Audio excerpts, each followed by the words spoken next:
The New York Giants inside linebacker group looks like it's finally going to be different and better this year. How so? We're going to talk about it next on the latest LockedOn Giants. You are Locked On Giants, your daily New York Giants podcast, part of the Locked On Podcast Network, your team every day.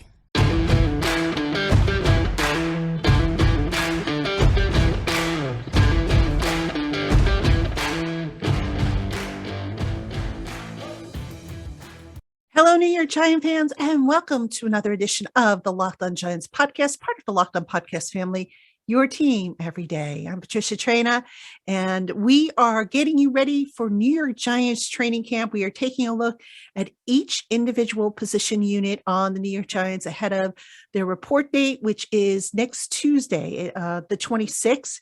The rookies reporting today on the 19th, and gosh, folks, we made it. Congratulations. You hung in there and we have made it. Football is going to be here very, very soon.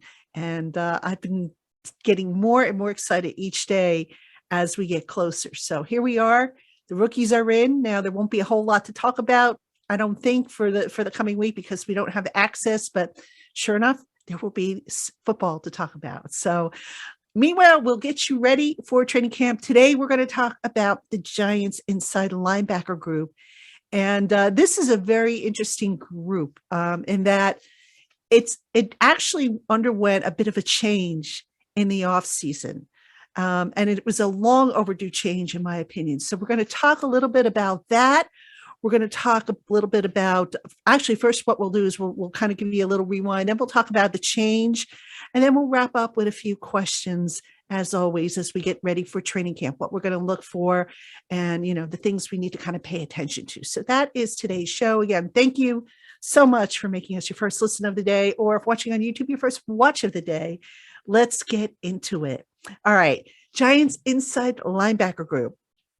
Now, when I go back and I look at the performance of this unit, there's no question in my mind that losing Blake Martinez to a torn ACL early in the season last year was literally a game changer for the Giants, especially at that position. Because Blake Martinez, you look at tackles, and the year before he had led the team in tackles. Now, I say this often, and it bears repeating here. Linebacker tackles, not all tackles are created equal. And by that, I mean, some of the tackles are made within the box, close to the line of scrimmage, and then some of the tackles will be made deep down the field. So ideally, you want to see your inside linebacker making the majority of his tackles within about 3 yards of the line of scrimmage inside that box. And that's where Blake Martinez was so good. He had the sideline to sideline range. He could shoot gaps. I mean, he was really instrumental in keeping the Giants, the opposing team's rushing yards against the Giants low. When the Giants lost him, they basically lost their only good linebacker, their only physical linebacker, a guy who had the sideline to sideline speed, and a guy who could maybe do a little bit of blitzing, just a little bit, not a major blitzer. So that was a big thing. Martinez, a very physical player. Now, what the Giants tried to do when they lost Martinez, and they didn't really succeed in this. Obviously, they promoted Tay Crowder, who had been starting alongside of Martinez. They promoted him to the starting role. He wore the helmet, did okay, but, just wasn't as physical as maybe you'd like to see. And I'm not so sure if he's going to be able to retain that starting job in the 3-4 base. That's up for grabs right now. So we'll see if he can, but I'm not so sure that's going to happen. I mentioned the Giants' run game, just to give you the numbers. Last year, they finished 25th, allowing 129 yards per game on the ground. The year before, they finished 11th, allowing 111.4 yards per game on the ground. Now, the numbers, the yards per game, that's going to obviously vary, but the ranking was a lot better. And that was a result, like I said, of losing Martinez. One of the results was losing Martinez, and that contributed to the drop-off in the run game. That, and as I mentioned in the show yesterday, the loss of Dalvin Tomlinson, I think, really hurt them. So those two losses were really big, in my opinion, when it came to the Giants' run defense. So what did the Giants do? Well, after they lost Blake Martinez, they basically tried to trot out some guys who, maybe their better days were behind them, or maybe they just weren't quite fits. But you had Reggie Ragland, who the Giants had signed in the offseason last year, a guy with Alabama ties, which at the time, head coach Joe Judge, if you were a former Alabama player, a former Georgia player, a former Patriot player, chances are you were going to find your way to the Giants. It just seemed like that was going to be the case all the time. Ragland was more of a downhill player, not as physical as I thought he would be. Then they brought in Benardrick McKinney, who had been successful with the Texans, and he kind of, a little bit better, but still not quite what you would hope for. McKinney eventually gave way to Jalen Smith, the former Cowboy, who made a stop at Green Bay before coming to the Giants. Now, interestingly, Jalen Smith, I thought, was the most physical out of that trio that I just mentioned. He just, to me, brought back that level of physicality. Now, did he have the sideline to sideline range and the speed that Martinez had prior to the injury? Maybe not so much so, but I have to be honest with you. I thought in free agency this past offseason, maybe Jalen Smith would get another look from the Giants, but of course he didn't. The Giants went younger, and we're going to talk about those guys in just a minute. But the bottom line is the Giants inside linebacker unit last year just kind of wasn't a strength of the team, wasn't even close to being a strength of the team. You could make an argument that when Martinez was in there, that the unit was a lot better. Still not the number one unit. I still wouldn't rank them number one in terms of strength or power rankings on the team, but certainly I wouldn't put them at the bottom. But really, the bottom fell out for that unit. So what did the Giants do to fix that unit? And how is this unit going to hopefully be better? I'm going to tell you all about it coming up right after this. All right, Giant fans, we have more coming up on today's LockedOn Giants podcast. But first, if you're living paycheck to paycheck or struggling to make ends meet, it can be really stressful when unexpected expenses come up. Well, now Dave can help you get out of a pinch when you really need it. Dave is the banking app that can help get you up to $500 instantly with extra cash. That's more money to do whatever you need to get done. There's no interest and no credit check needed. Millions of people have already downloaded the Dave app to get the financial relief they need with extra cash. So if you're in a pinch right now and you need a little extra help, download Dave today from the App Store. That's DAVE. Sign up for an extra cash account and get up to $500 instantly. Future you will thank you. Terms and conditions apply. Instant transfer fees apply. Visit dave.com/legal for complete information. Banking provided by Evolve, member FDIC. All right, Giant fans, welcome back to the LockedOn Giants podcast. I am Patricia Traina. We are talking Giants inside linebackers. We're previewing all the position groups for the Giants, and I'm going to basically talk about how they changed this unit up, how they made it better with limited resources. So that's coming up in this segment. But first, which NFL stars moved the betting line the most? Well, we have kicked off here at the LockedOn NFL Network. We have kicked off the 50 most valuable players in the NFL from the odds makers at BetOnline. So the show, which dropped on July 18th, yesterday, is available at the LockedOn NFL podcast, wherever you find your podcasts, and on YouTube. There is a Giant player on the list. I did tape a segment about him, so you'll want to check him out. I think you're going to be surprised when you find out who he is and where he ranked on the list. I know I was, and maybe you'll agree with me, maybe you won't, but make sure you check that out. I know we're dropping the different segments of that show in doses, so I'm not sure when the Giants segment's going to come up, but it's going to be at some point this week. You'll want to check it out. All right, let's get back to the inside linebackers for the New York Giants. Let's talk about what they did to change this unit up. Now, if you were to ask me how I would characterize the inside linebackers of the last 2 years versus what the team has attempted to do this year, I would say that the inside linebackers, besides the fact that, for the longest time, it just seemed like management, kind of totally ignored that unit. I would say that group, the last couple of years or so, was more of a physical downhill type of group, or at least that's what they were trying to go for. I'm not, were they always physical? No, but it was more of a group that, make the tackle, fill holes, fill gaps, and just, kind of defend that back end of the defense. You didn't really see a whole lot in terms of blitzing. You didn't really see a whole lot to make you say, wow, in terms of coverage. To find an inside linebacker nowadays that can do coverage and play the run, like a Luke Kuechly could, it's so rare. It really is. I mean, there are guys that could do it, but the Giants just haven't had very much success finding those guys. So the whole change of the Giants when they brought in the new management team, when they brought in Wink Martindale as the defensive coordinator, is they wanted to maintain physicality, but they also wanted to have some coverage ability underneath, and of course be able to blitz, because we know that Wink Martindale, he likes to throw the kitchen sink at opposing offenses to get the quarterback off their mark. So as I mentioned, Ragland, McKinney, Jalen Smith, all were not brought back in free agency.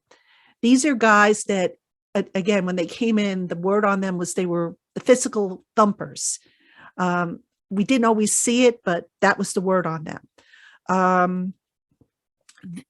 Now, as far as, what they tried to do, basically they wanted the Giants inside linebackers to go from being, reactory versus aggressive. All right. So last year, I think if you watch the Giants inside linebackers, they were, to me at any rate, it seemed like they were reacting more as opposed to just attacking and being aggressive. They were letting the offense dictate to them. Well, Wink Martindale has already gone on record as saying that ain't happening this year. We're going to dictate, we, the Giants defense, are going to dictate to the opponent what they're going to do. All right. Not the other way around. And it's about time, because look, if you play defense, you don't want to be reacting to what your opponent's doing, because now you're giving the opponent the upper hand. So it's about time that there was a change in the philosophy. And, I mentioned this yesterday when I talked about the defensive line, about how there's different form, we use the word aggressive when we talk about defenses. And it's amazing because every defensive coordinator seems to have a different definition, a fine-tuned definition of what aggressive means. And Wink Martindale's, he's going to get burnt a few times. Let's not kid ourselves. But his defense, I think, is going to be far more aggressive than what you saw of the defense run by Parhizkaran. So let's talk a little bit more about what they did. So obviously, a major theme throughout the Giants offseason was to bring in versatile players. All right, and they did that. They brought in versatile players across the board, guys who could do multiple things, play multiple positions. And the inside linebacker group is really no different. They have guys who can cover sideline to sideline. They have guys who can blitz. They can have guys that can drop back into coverage. The more versatility you have on a unit, obviously, the more packages and creativity you as a coordinator can come up with. All right, so let's talk about some of the guys that they added. In the draft, they added Micah Mcfadden, who, by the way, is one of my favorite players in this draft class. Just something about him I really like about this kid and his game. So Micah Mcfadden at Indiana University was known as a blitzer.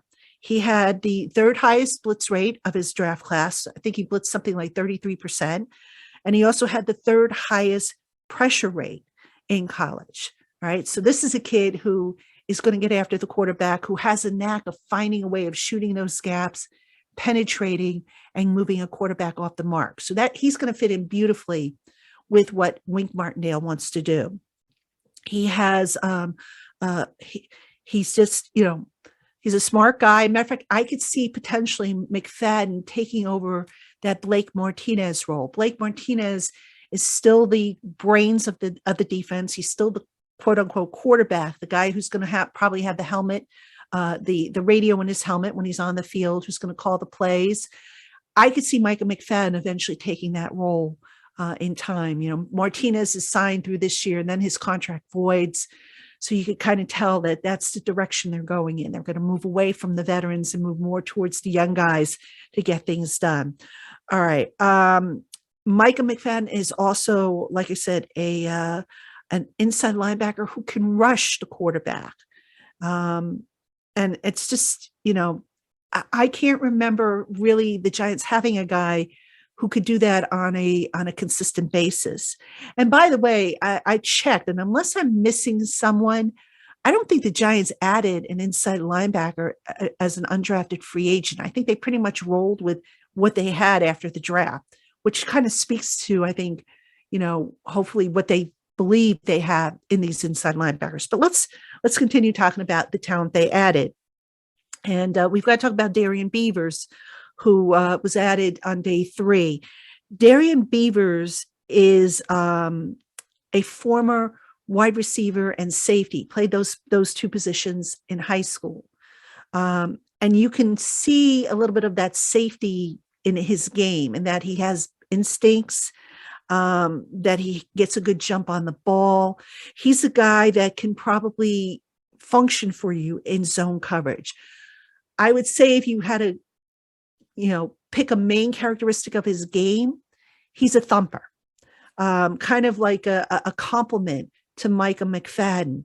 But, he's a big guy, a guy who's going to perform on special teams. And just, I think a guy who can maybe give you some quality snaps in coverage, especially against those tight ends. We all know how tight ends and to an extent running backs running up the middle basically had their way with the Giants defense in the middle of the field for, quite some time now. Very frustrating. So I think in these two young players, based on their college tape, now, obviously we have to see what they do in preseason and when they get on the field, but these guys could potentially help stop that bleeding. So again, I think it speaks volumes that the Giants didn't add any additional players at inside linebacker. They have a nice, young core now. And I haven't even mentioned, the return of, Carter Coughlin. I haven't mentioned the return of Cam Brown. These are guys that are going to compete as well. Now, will they make the roster? Obviously we have to see how it goes, but there's some quality competition now in that inside linebacker room. So we'll see how it plays out. But I would say I feel pretty good about the players they brought in. And I can't say that I've said that or felt that way rather the last few years outside of maybe Martinez, like I said. And, just the inside linebacker group to me just has been so ignored by previous regimes. And I just don't get why, who's protecting the back end of the defense, if not those guys? So anyway, good quality, promising quality. We'll see what the coaches can do with these guys, bringing them up to speed, and we'll see how they perform in training camp. All right, coming up, I have some questions about the inside linebacker group. So I'm going to tell you what those are in just a moment. All right, Giant fans, we have more coming up on today's LockedOn Giants podcast. But first, Built Bar is the protein bar that tastes like a candy bar, but without the calories and without the sugar. Most Built Bars contain about 130 calories, 4 grams of sugar, 4 net carbs, and 17 grams of protein, and they taste great. And if you haven't heard by now, Built Bar also has delicious Built Puffs, which are a marshmallow type of treat. And they also have granola bars. So they have a wide variety of products you can choose from, all of which are healthy, low carb, low sugar, tastes great. Built Bar offers 9 amazing flavors in nut and nut-free variety, plus a rotating limited time offering of different flavors that changes up every so many weeks. So head on over to BuiltBar.com today to see what their current flavor lineup looks like and use our special promo code LOCKED15 to save 15% off your first order. Again, that code is LOCKED15, LOCKED15 for 15% off at BuiltBar.com. All right, Giant fans, welcome back to the LockedOn Giants podcast. I'm Patricia Traina.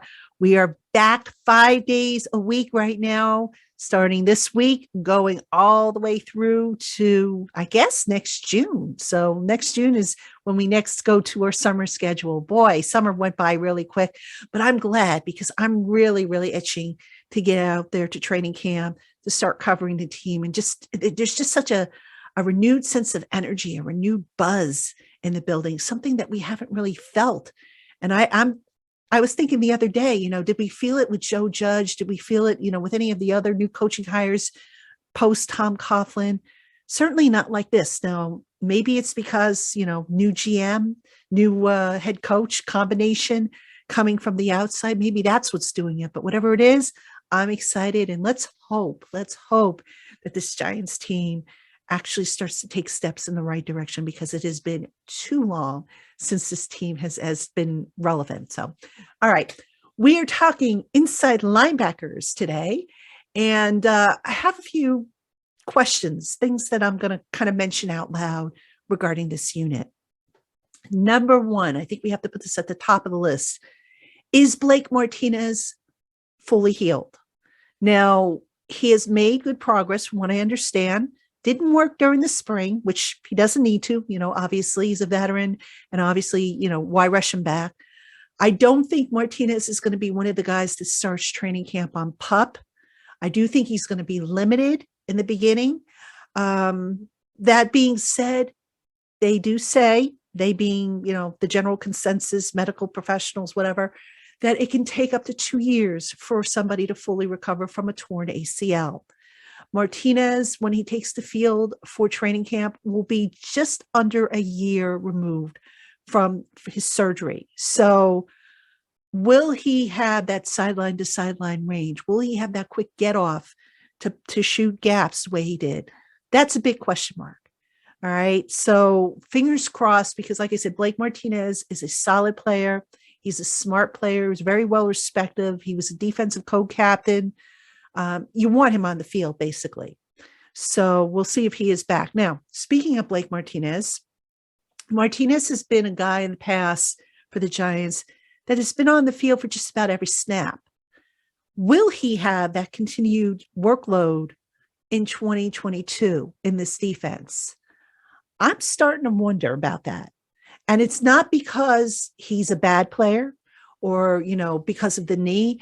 I just wonder about that because, Martinez, he has done blitzing, but he's really not what you would call a blitzer. And I have some stats here for you from Pro Football Focus.